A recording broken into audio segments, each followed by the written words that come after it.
Isi teks bacaan di atas dapat diringkas dengan kalimat. Oke, sahabat semuanya, dalam membuat ringkasan, yang terpenting untuk kita cermati adalah kita perhatikan dulu gagasan pokok dari setiap paragraf yang ada di soal. Teks yang tersaji di soal ada 3 paragraf. Berarti kita perlu memahami dulu gagasan-gagasan pokok dari ketiga paragraf ini. Nah, intinya adalah kalau kalian cermati, dalam paragraf pertama, ini sebenarnya intisarinya adalah adanya dampak positif, ya, ada dampak positif, kemudian dampak negatif dari teknologi, ya. Jadi di sini intinya sih teknologi itu memunculkan dampak positif dan dampak negatif. Nah, kemudian dalam paragraf kedua terungkap lebih ke dampak negatifnya. Kita bisa melihat di sini orang menggunakan teknologi itu dengan tidak bijak, gitu ya, tidak menggunakan teknologi dengan bijak, menyebabkan dampak negatif, ya kan, tuh. Nah, kemudian dampak negatif itu diperjelas lagi dengan munculnya berita hoax, gitu ya. Kemudian ada juga konten-konten negatif yang dapat diakses. Jadi intinya terlihat betul bahwa paragraf kedua lebih ke adanya dampak negatifnya, ya, penjelasan ke hal negatifnya.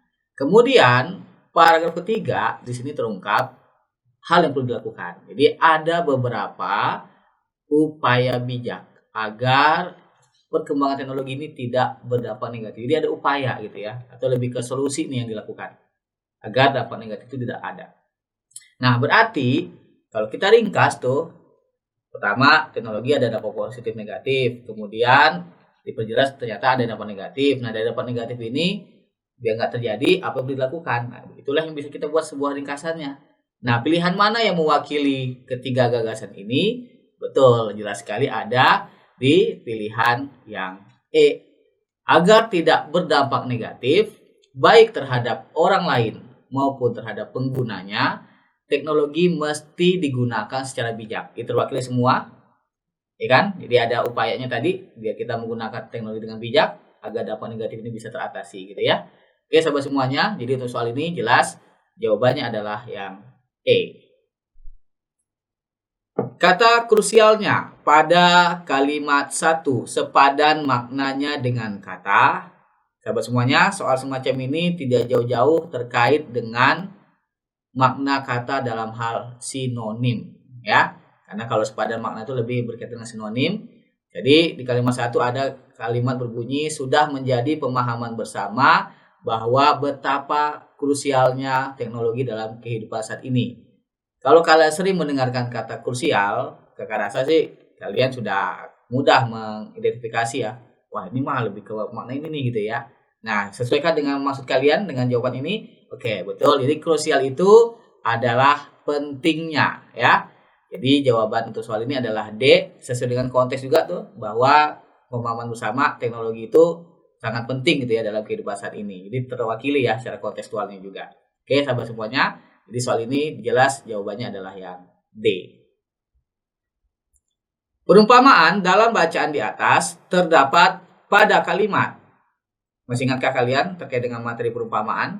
Oke, perumpamaan itu bisa kita lihat dalam dua hal, ya. Perumpamaan itu bisa saja tersaji secara langsung dengan kata pengibaratan, ya. Bagaikan, layaknya, seperti, gitu ya. Dan juga bisa kita kaitkan perumpamaan ini dengan kata-kata yang memang di dalamnya ada kata kiasan, kata yang bermakna tidak sebenarnya. Nah, pada soal ini perumpamaan itu bisa kita kaitkan lebih ke adanya kata-kata yang berupa kiasan, ya. Nah, untuk jawabannya dulu. Jadi soal ini jawabannya adalah 3 dan 4. Di manakah perumpamaan itu yang bisa kita temukan pada kalimat 3 dan 4 ini? Oke, jadi pada kalimat 3 kita baca dulu, ya. Kehadiran teknologi ini sangat membantu manusia dalam berbagai hal. Dapatkah kalian menemukan di mana maksud perumpamaannya?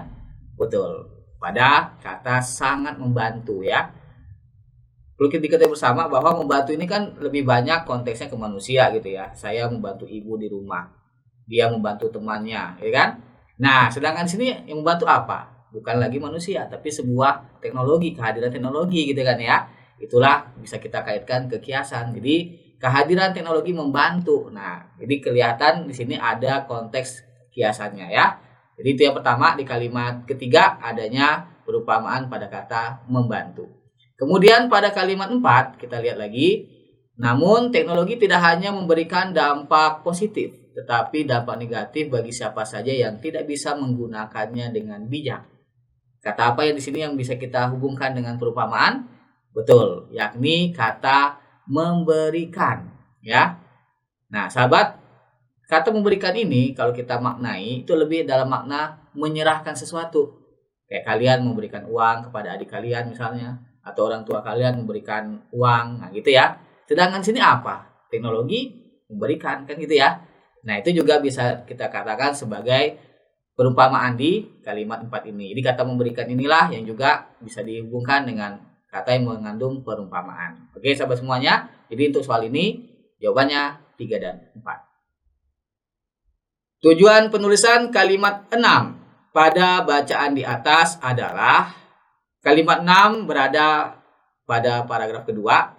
Bisa jadi ini ada hubungannya dengan informasi sebelumnya, ya, karena ini kan kaitannya dengan isi bacaan juga ya. Kita lihat kalimat 6 berbunyi, berita-berita hoaks yang dapat merusak nama baik seseorang akan mudah tersebar. Kalau kita coba hubungkan dulu dengan kalimat sebelumnya, orang yang tidak menggunakan teknologi informasi dengan bijak akan menyebabkan munculnya dampak negatif bagi pengguna lainnya. Nah, lalu dilanjutin dengan berita-berita hoaks dapat merusak nama baik. Berarti apa hubungannya yang bisa kita lihat di sini? Ya, betul sekali ya, yakni adanya pembuktian. Jadi dibuktikan tuh dampak yang muncul apa? Oh, dibuktikan dengan adanya berita-berita hoaks kan gitu ya. Jadi artinya kalimat 6 ini bisa dihubungkan dengan kalimat 5 tadi ya. Jadi orang yang tidak menggunakan teknologi informasi dengan bijak akan menyebabkan munculnya dampak negatif. Nah, terlihat betul kan hubungan dengan kalimat 6 kan? Karena berita-berita hoax ini memang adalah suatu hal yang negatif gitu ya. Sehingga bisa kita katakan ini membuktikan dampak negatif teknologi. Jadi berita hoax muncul sebagai bukti, itulah dampak yang ada ya terkait dengan teknologi, salah satunya terkait dengan dampak negatifnya. Oke, sahabat semuanya. Jadi soal ini jawabannya adalah yang C. Kalimat 9 berpola dasar yang sama dengan kalimat. Oke, kita fokuskan saja untuk kalimat 9 ya. Nah, jadi untuk kalimat 9 karena pertanyaannya adalah pola dasar, jadi ini sangat berkaitan dengan pola kalimat SPOPLK gitu ya, subjek, predikat, objek, pelengkap atau keterangan. Nah, jadi langkah awalnya adalah kalian bedah dulu struktur kalimat yang ada di kalimat pertanyaan. Nah, di sini kakak sudah membedahnya. Ada sebagai predikat, beberapa upaya bijak agar perkembangan teknologi tidak berdampak negatif subjek, baik terhadap orang lain maupun terhadap penggunanya sendiri adalah keterangan. Jadi pola ini, kalimat ini berpola predikat, subjek, dan keterangan. Nah, kalau kalimat berpola predikat, subjek, keterangan, ya predikat, subjek, keterangan, atau mungkin predikat itu menurut subjek gitu ya. Nah, itu kita sebut dengan kalimat apa? Ya, jadi kalau predikatnya mendahului unsur subjek, ya, ini kita katakan kalimatnya adalah kalimat inversi, ya. Kalimat inversi. Jadi kalimat inversi itu adalah kalimat yang unsur predikatnya mendahului subjek. Bisa polanya KPS gitu ya, atau predikat subjek keterangan gitu ya. Nah, kita cari juga nih, mana kalimat yang berpola dasar inversi ini gitu ya. Kalian cari tuh dengan kalimat yang P dulu baru S gitu ya. Dan ternyata bisa kita temukan pada pilihan yang B. Di negara tersebut terdapat banyak sumber minyak bumi. Bagaimana pembedahan strukturnya? Ini dia. Di negara tersebut sebagai keterangan, terdapat sebagai predikat, banyak sumber minyak bumi sebagai subjeknya. Jadi samalah pola dasarnya. P, S gitu ya. Pola dengan kalimat inversi ya. Kalau yang lainnya sih polanya lebih ke pola SP ya. Misalnya kalimat A, bahwa ada kendala dalam acara itu adalah subjek, sudah kami ketahui adalah predikatnya. Jadi SP masih normal tuh, bukan PS gitu ya. Yang C, mereka subjek adalah predikat, orang-orang yang menjadi kepercayaan beliau adalah pelengkap. SP polanya. D, segala upaya Akan kami lakukan demi berjalannya program ini. Segala upaya adalah subjek. Akan kami lakukan predikat. Demi berjalannya program ini adalah keterangan. SPK. Yang E, persoalan tersebut adalah subjek. Menjadi predikat. Bahan pelajaran adalah pelengkap. Bagi kita semua keterangan. Jadi terbukti ya. Yang hanya berpola PS ada di opsi yang B. Kata bekal pada kalimat 1 memiliki sifat makna sebagaimana yang terungkap pada kalimat. Sahabat semuanya, yang dimaksud sifat makna di sini bisa dalam hal makna konotatif atau makna denotatif, begitu ya. Konotatif itu adalah makna tidak sebenarnya atau makna kiasan, sedangkan denotatif adalah makna yang sebenarnya, ya.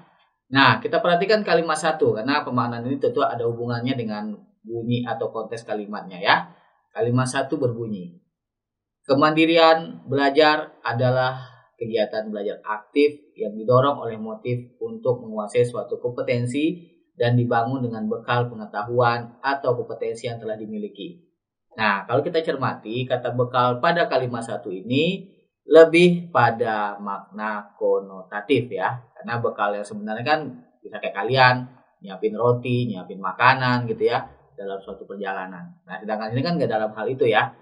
Oke, jadi jelas kata bekal di sini lebih ke makna konotatif. Berarti kalian cari dari opsi yang tersedia mana yang ada kata bermakna konotatif, itulah jawabannya, begitu. Nah, menurut kalian opsi yang mana yang mengandung adanya kata konotatif? Ya, betul. Ada di opsi yang A. Ketakwaan itu adalah pakaian bagi orang yang beriman. Sangat jelas pada kata berpakaian terkandung makna konotatif tentunya ya. Karena kan kalau sebenarnya pakaian ya kayak kakak pakai baju gitu ya.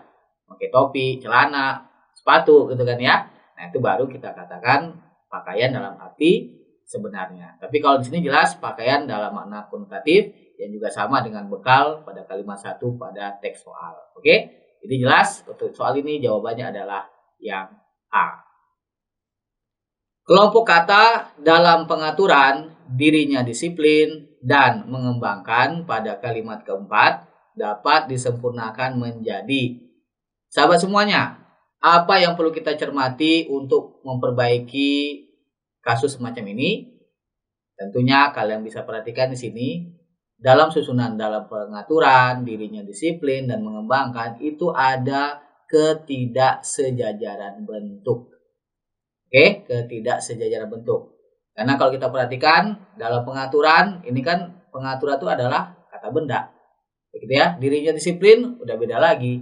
Mengembangkan kata kerja. Jadi terlihat tidak sejajar karena kan konteks atau konsep kesejajaran itu adalah adanya jenis kata, bentukannya gitu yang harus disamakan ya. Nah, jadi kita upayakan biar bentuknya sejajar nih pada 3 susunan ini. Itulah perbaikannya. Dan untuk bentuk yang sejajar jelas ada di pilihan yang D. Dalam mengatur jelas verba, mendisiplinkan dirinya, verba juga di kata mendisiplinkan, mengembangkan verba juga. Jadi semuanya sudah tersusun dalam bentuk yang sejajar, sama-sama bentukan verba, ya. Nah, mungkin kalian kok pilihan C salah, kenapa ya? Nah, kalau pilihan C hilangkan kata dalamnya. Oke? Jadi selain kesejajaran sebenarnya kan kita perhatikan kelogisan ya dan ketepatan bunyi kalimatnya juga ya. Gitu. Jadi soal ini sebenarnya sih nggak hanya sejajar, cuman kan salah satu hal yang ditekankan sini kesejajaran, tapi hati-hati yang lainnya jangan sampai salah juga gitu ya ketika kita perbaiki. Meskipun yang C itu mirip-mirip dengan D gitu ya, tetap ada yang kurang, yakni kata dalam masih diperlukan pada kalimat ini ya. Nah, itu sedikit perbedaannya.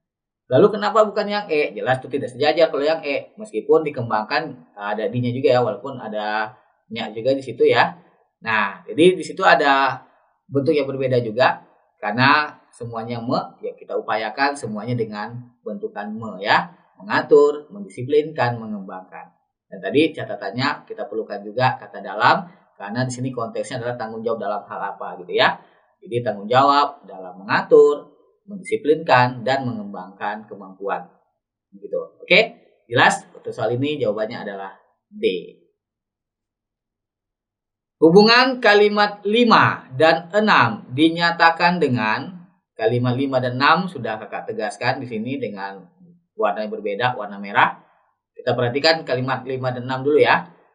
Ada dua faktor yang memengaruhi kemandirian belajar. Faktor eksternal dan internal. Kalimat 6-nya berbunyi, faktor eksternal adalah faktor luar yang berpengaruh terhadap kemandirian belajar, baik yang berasal dari manusia maupun non-manusia, misalnya faktor keisengan teman, faktor alam, tempat, atau alat belajar. Coba kalian cermati itu. Kalimat 5 menginformasikan ada dua faktor. Kalimat 6, salah satu faktornya dijelaskan. Berarti apa hubungannya? Betul, itu adalah hubungan penjelasan. Artinya kalimat 6 itu sebagai penjelasan, salah satu penjelasan maksudnya ya, salah satu penjelasan terkait dengan faktor yang dua tadi ya. Jadi untuk soal ini jelas jawabannya adalah yang B. Bentukan pada kemandirian berpola makna yang sama dengan bentukan pada kata. Nah, sahabat semuanya, jadi untuk soal semacam ini ada dua poin ya yang perlu kalian cermati. Pertama adalah makna imbuhan itu sendiri kalian cermati dulu ya. Makna imbuhan itu sendiri. Kemudian nanti setelah kita cermati makna imbuhan ini, bisa kita lihat juga dalam hal jenis kata ya. Jenis kata pada unsur pembentuknya. Oke, jenis kata pada unsur pembentuknya. Ya. Atau jenis kata dasar lah gitu ya. Nah, unsur pembentuknya. Kita buat bentuk singkatnya jenis kata dasar ya. Oke, jenis kata dasar. Jenis kata dasar. Ya. Apakah dia kata dasarnya adalah kata sifat, kata benda, atau kata kerja, atau kata bilangan gitu ya. Ini bisa kita cermati juga dua hal ini. Oke. Bentuk dalam hal makna imbuhannya, kemudian jenis kata ya, dalam hal ini jenis kata dasarnya. Nah, kita cermati kata kemandirian. Kemandirian jelas dia mengandung makna hal ya. Hal mandirinya sesuatu, tidak bergantung gitu ya. Dan mandiri ini adalah kata sifat. Jadi kita bisa batasi ke situ tuh nanti itu jawabannya. Menyatakan hal dan juga berasal dari kata sifat yang mana gitu ya. Nah, kalian lihat gitu ya. Kalau dari segi jenis katanya sih yang kata sifat cuman suci dengan kecil ya. Kalau mau kesukuan, mau suku pergi itu udah bukan kata sifat ya. Sehingga dengan kata sifat dan keannya dalam makna hal ada di kata betul kesucian ya, hal sucinya sesuatu gitu ya. Kalau kekecilan, meskipun kecil adalah kata sifat, kekecilan itu lebih ke makna agak ya. Itu dia agak kecil gitu ya. Baju yang dipakainya kekecilan, berarti kan agak kecil ya, agak sempit lah gitu ya. Nah, jadi untuk soal ini jelas jawabannya adalah yang C, kesucian. Frasa kegiatan belajar pada kalimat 2 sepola dengan frasa. Nah, sahabat semuanya, ini soal berkaitan dengan pola frasa ya. Pola frasa. Kalau dari contoh-contoh yang ada, untuk menganalisis soal terkait dengan pola frasa ini, tetap sebenarnya kita hubungkan dalam hal jenis kata juga bisa ya. Nah, jenis kata pada unsur pembentuknya juga ya. Jadi kalian coba cermati tuh, kata kegiatan, kata belajar, itu termasuk kata apa? Apakah kata kerja, kata sifat, kata benda, kata keterangan gitu ya, atau kata depan. Jadi kalian kaitkan ke situ tuh. Kegiatan. Oke. Kegiatan ini jelas adalah kata benda ya. Belajar jelas kata kerja. Nah, sahabat semuanya, cara mengidentifikasi jenis kata benda salah satunya dengan kita letakkan kata bukan sebelah kirinya ya. Bukan kegiatan. Bisa kan? Gitu. Kata belajar bisa kita letakkan sebelumnya kata sedang ya, sedang belajar. Karena kata kerja itu salah satunya bisa didahului sedang ya, atau pernah. Nah, jadi terbukti ya. Kata benda, kata kerja inilah pola salah jenis katanya. Nah, bisa kalian hubungkan nanti ke opsi yang tersedia tuh. Mana yang kata pertama kata benda, kata yang kedua adalah kata kerja gitu. Sangat jelas yang A salah karena pesanan barang ini keduanya kata benda ya. Pesanan kata benda pasti, barang kata benda pasti ya. Yang B juga pasti salah ya. Karena yang B ini pandai jelas kata sifat ya. Gitu. Jadi salah di kata pertama ya. Keselamatan diri jelas salah juga ya. Karena keselamatan kedua-duanya kata benda ya. Nah, jadi jawabannya ini nih. Yang D, keinginan merawat. Keinginan jelas terbentuk dari kata benda itu ya. Lalu merawat jelas adalah kata kerja. Jadi terlihat ya polanya sama-sama KB KK di opsi yang D. Kalau yang E itu juga KB KB ya, karena penanganan kata benda, pasien juga kata benda ya. Jadi jawaban soal ini adalah D. Gagasan utama paragraf pertama bacaan di atas adalah, oke sahabat semuanya, jadi ketika kalian menganalisis gagasan utama, apalagi ini dalam hal soal-soal UTBK gitu ya, jangan lagi kalian menggunakan gaya-gaya kalian analisis pada saat SD gitu ya. Karena rata-rata SD, wah kalimat utama, gagasan utama, udah kalimat satu tembak gitu kan ya.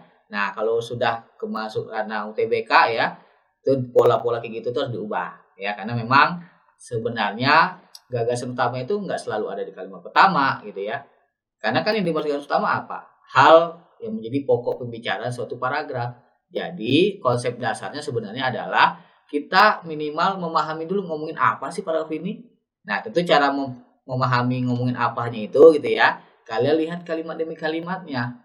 Poin besarnya membahas apa gitu ya. Coba nih kita lihat. Karena kan kalimat dikit ya, cuma 5 kalimat per pertama. Fenomena kata micin kini kerap digunakan para remaja hingga dewasa apabila seseorang mengalami hal-hal yang kurang normal. Jadi kelihatan di sini diangkat informasi tentang fenomena kata micin ya. Kemudian masuk dari hal yang kurang normal itu adalah seseorang yang telat berpikir, lama menjawab apabila diajak bicara dan lain. Ini pengembangan dari kenapa diambil kata micin ya sebagai ucapan untuk orang sesuatu orang yang disebut micin itu ya. Nah, terus kondisi kurang normal ini muncul akibat pola makan yang tidak sehat. Dikaitkan kalimat 2 tadi, ya, yang lambat diajak bicara gitu ya, berpikirnya telat gitu. Terus kalimat 4-nya, memakan makanan yang mengandung penyedap rasa seperti micin sangat berisiko. Makanan siap saji junk food menyebabkan kekurang normalan yang dimaksud. Nah, coba kalian perhatikan tuh. Poin besarnya ngomongin apa? Bukan lagi membahas masalah penggunaan micin atau generasi micin, bukan ya, tapi bagaimana adanya penjabaran bahwa ada dampak sebenarnya yang muncul dengan sering mengonsumsi makanan yang mengandung micin gitu ya. Dan jelas sekali untuk opsi yang tersedia jawabannya adalah yang B. Memakan junk food sangat berisiko pada kesehatan. Kenapa tadi berisiko? Karena tadi ya terungkap kita atau seseorang bisa lamban dalam berpikir, kemudian sulit diajak bicara, memahami pembicaraan gitu ya. Dan kelihatan juga tuh di kalimat 3, kalimat 4 ya kan, dan 5 ya. Dijelaskan juga tuh bagaimana dampak yang muncul terhadap memakan makanan junk food ini gitu ya. Jadi jelas untuk soal ini jawabannya adalah yang B ya. Karena poin pembicaranya bukan masalah generasi micin, semua kalimatnya enggak membicarakan masalah generasi micin ya, makanya bukan yang A begitu. Begitupun juga bukan yang C ya, karena yang C ini lebih ke berbagai penyakit. Padahal di sini nggak ada masalah penyakit diangkat ya, tapi lebih ke dampak bagaimana kita berpikir ya, gitu. Oke, sahabat semuanya, soal ini jawabannya yang B. Kata kekurang normalan pada kalimat 5 dibentuk dengan proses yang sama dengan kata. Untuk menjawab soal semacam ini, kalian bedah dulu kata berimbuhan yang dimaksud. Ya, jadi caranya begini berarti.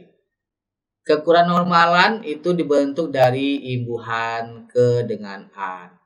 Oke, dengan kata dasarnya adalah kurang normal. Kurang normal. Berarti kita bisa katakan bahwa pembentukan kekurangan normalan ini bisa kita lihat pada imbuhan dengan frasa ya, karena kurang normalnya adalah frasa ya. Begitu. Oke, frasa apa namanya? Ya, ini frasa adjektival ya. Adjektival. Karena frasa yang intinya kata sifat ya, karena kan sifatnya normal ya. Kata sifatnya normal. Oke. Intinya normal. Nah, berarti ini yang dimaksud pada soal ini. Jadi, pembentukan dengan imbuhan ke an yang juga bentuk dasarnya adalah frasa adjektival. Begitu. Kalau yang A bukan frasa. Karena terus terang itu lebih ke kata majemuk, ya. Kalau yang B hanya bisa kita bilang bukan frasa juga, malah dia terbelakang, gitu ya. Kata dasarnya kan terbelakang, gitu ya. Atau satu kata doang malah itu, ya. Jadi dia bukan frasa. Yang C tidak sengaja, memang itu adalah frasa. Tapi sengaja itu ya lebih ke verba. Jadi tidak sengaja itu adalah frasa verbal yang intinya kata kerja, gitu ya. Jadi yang C juga tidak. Lemah lembut ini bisa kita katakan sebagai sebuah kata majemuk, bukan frasa. Sehingga jawabannya adalah yang E, kelebih sempurnaan. Dibentuk ke an dengan awalan dasarnya adalah lebih sempurna. Lebih sempurna jelas merupakan frasa. Yang juga sama adalah frasa adjektival karena bentuk dasarnya, bentuk intinya adalah sempurna ya, sempurna ada kata sifat. Oke? Jadi yang sama-sama dengan kekurang normalan adalah yang E, kelebih sempurnaan dengan penjelasan kakak ini.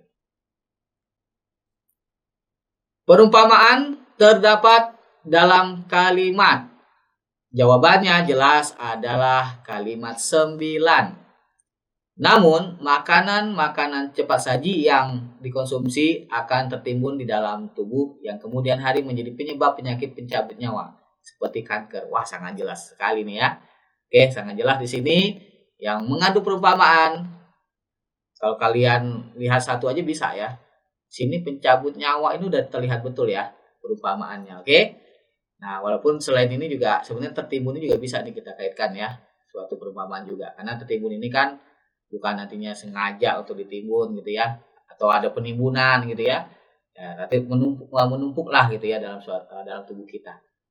Tapi jelas untuk soal ini kalimat 9 terlihat betul adanya perumpamaan ya di dua kata ini, diantaranya tertimbun atau bisa juga dengan susunan kata pencabut nyawa.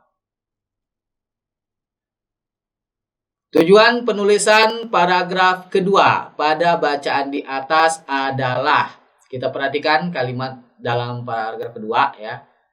Oleh sebagian orang, makanan cepat saji ini dinilai lebih efektif dari segi waktu dan mudah ditemukan. Selain itu, makanan cepat saji juga memiliki cita rasa yang lezat dan harganya yang terjangkau. Nah, berarti kan bisa kita hubungkan ya dengan paragraf sebelumnya ya. Kalau kalian cermati kembali ya, bahwa apa yang terungkap dalam paragraf pertama lebih ke adanya dampak ya, dampak buruk dari sering memakan junk food gitu ya. Nah, berarti paragraf kedua lebih ke apanya tuh? Ya, betul ya. Lebih ke perbandingan sikap orang terhadap junk food. Nah, di mana kita lihat itu perbandingan? Pertama, dalam kalimat 6 kalian perhatikan nih. Oleh sebagian orang, makanan cepat saji dinilai lebih. Nih, kata lebih ini sudah menunjukkan suatu unsur perbandingan ya. Jadi orang menganggap ini lebih efektif dibandingkan yang lain kan gitu ya. Nah, terlihat tuh ada perbandingan di sini, ada sikap membandingkannya. Oke, perbandingan terlihat di sini ada kata lebih efektifnya gitu ya. Jadi jelas untuk soal ini adalah yang D jawabannya. Kelompok kata yang berpasangan tetap pada bacaan di atas adalah, sahabat semuanya. Jadi untuk kelompok kata berpasangan tetap ya, ini bisa kita hubungkan juga dengan kata majemuk ya. Karena kata majemuk itu kan dia pembentukannya itu akan memunculkan makna baru ya. Karena kalau dipisah dia akan beda makna. Contohnya rumah sakit. Kan coba kalau kita pisah salah satunya, kan udah berubah nanti ya. Dan tidak lagi kata majemuk dia. Begitu. Ya. Nah, sehingga ini bisa kita temukan pada kata cita rasa. Para remaja nggak mungkin karena itu perasa gitu ya. Pola makan juga perasa. Oke, cepat saji juga, usul buntu juga ya. Tapi cita rasa ini ya memang kalau kita pisah udah berbeda ya. Gitu. Jadi jelas untuk kata berpanjangan tetap ada di opsi A, D, cita rasa. Hubungan kata sikap dan perilaku pada kalimat satu bacaan di atas tidak tepat dianalogikan. Tidak dapat dianalogikan dengan kata. Oke, jadi ada kata sikap ya, dan ada pula kata perilaku. Tentu kalian harus memahami dulu nih, hubungan apa yang ada di kedua kata ini. Kalau berkaitan hubungan makna kan bisa antonim gitu ya, sinonim, atau mungkin umum khusus gitu ya. Nah, untuk kata sikap dan perilaku ini jelas ada hubungan sinonim ya di sini. Oke, jadi hubungan antara sikap dengan perilaku ini terkandung sinonim. Nah, berarti yang kita cari yang tidak menunjukkan hubungan sinonim gitu ya, persamaan makna. Maksud tujuan jelas ada sinonim, daya dan upaya jelas ya. Jadi yang tidak adalah C, kaya dan paripurna. Ya, karena kalau paripurna itu lebih ke sempurna gitu ya, lengkap gitu ya. Sedangkan kaya udah jelas, bisa dalam arti memiliki kekayaan yang lebih gitu ya, jauh dari orang lain. Oke, kalau Ari Wijaksana jelas ada sinonim, kayak Aryan dan Gembira juga ada sinonim. Jadi untuk kaya dan paripurna ini tidak bisa kita katakan sinonim untuk kedua kata ini. Kata tersebut pada kalimat 3 merujuk pada maksud. Kita lihat dulu kalimat 3-nya. Hal tersebut dapat terjadi jika bela negara dilaksanakan dengan sepenuh hati sebagai warga negara. Nah, tentu kita kaitkan ke kalimat kedua ya, atau kalimat 1. Kalau itu kalimat 2 nih. Sikap bela negara merupakan sebuah kehormatan bagi setiap warga negara. Hal tersebut dapat terjadi. Ternyata lebih bisa dihubungkan ya dengan kalimat 2 langsung ya. Jadi hal tersebutnya apa? Tentu hal dalam kaitan sikap bela negara itu yang menjadi kehormatan. Nah, sesuatu yang menjadi kehormatan tentu bisa kita kaitkan dengan kedudukan bela negara yang terhormat gitu ya. Jelas untuk soal ini jawabannya adalah yang E. Gagasan utama kalimat 5 adalah, sahabat, untuk menentukan gagasan utama kalimat, jangan kalian samakan dengan gagasan utama paragraf. Berbeda, ya. Kalau gagasan utama kalimat, minimal kita perhatikan unsur intinya, subjek predikatnya, cermati itu. Atau kalau bisa ya, kalau kalian bisa bedah pola kalimatnya, gitu ya. Struktur kalimatnya kalian lihat. Oke, jadi arahnya ke situ ya. Jadi kalau gagasan utama kalimat itu bisa kita hubungkan ke pola-pola kalimat nanti ya. Gagasan utama kalimat, oke. Nah, gagasan utama kalimat bisa kita hubungkan pada pola kalimat ya. Pola kalimat. Nah, coba nih kita lihat ya pola kalimatnya. Nanti kita ambil pola dasarnya ya, pola intinya ya. Subjek predikatnya kita cermati juga. Oke, kalimat kelima. Oleh karena itu, membangun sumber daya manusia yang unggul, produktif, dan berdaya saing, serta memiliki kesadaran bela negara. Ini ternyata subjeknya panjang ya. Jadi dari kata membangun sampai kesadaran bela negara ya, sampai ke sini nih. Subjek nih. Oke. Jadi dari membangun sampai kesadaran bela negara subjek ya. Harus terus dilakukan adalah predikat. Oke. Nah, berarti kita bisa katakan intinya aja udah kita ambil. Karena polanya hanya ISP, subjek predikat, intinya aja kita ambil. Apa inti subjeknya? Membangun sumber daya manusia, gitu ya. Inti predikatnya apa? Dilakukan. Mana pilihan yang kurang lebih mewakili pernyataan kakak ini? Membangun sumber daya manusia dilakukan. Yang mana itu? Betul, ada di opsi yang B ya, membangun SDM terus dilakukan. Membangun SDM inti subjeknya itu dilakukan menjadi bagian dari predikatnya. Begitu. Kata raya pada kalimat 6, sejenis hubungan maknanya dengan kata. Ini juga sebenarnya nggak jauh-jauh terkait dengan sinonim ya, persamaan makna kata. Pastinya untuk kata raya bisa kita hubungkan maknanya dengan kata besar ya, yang C. Nah, agung itu sebenarnya apa maknanya? Kalau agung tuh lebih ke mulia gitu ya, ada kemuliaan di situ ya. Makanya kan sering kita temukan tuh masjid agung gitu ya.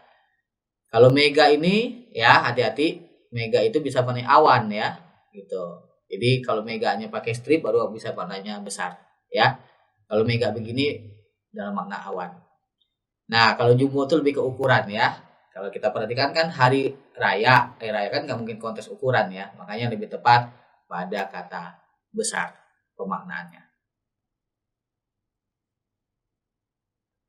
Ungkapan dengan sepenuh hati pada kalimat 3 mengandung maksud. Ya, ini sebuah ungkapan yang memiliki makna kiasan juga tentunya ya. Nah, kalau kita cermati di kalimat 3 kan dikatakan ya, di situ jika bela negara dilaksanakan dengan sepenuh hati, sudah pasti dengan kesungguhan, dengan sungguh-sungguh kita laksanakan gitu ya. Ya, sangat mudah untuk soal ini. Jawabannya adalah yang E.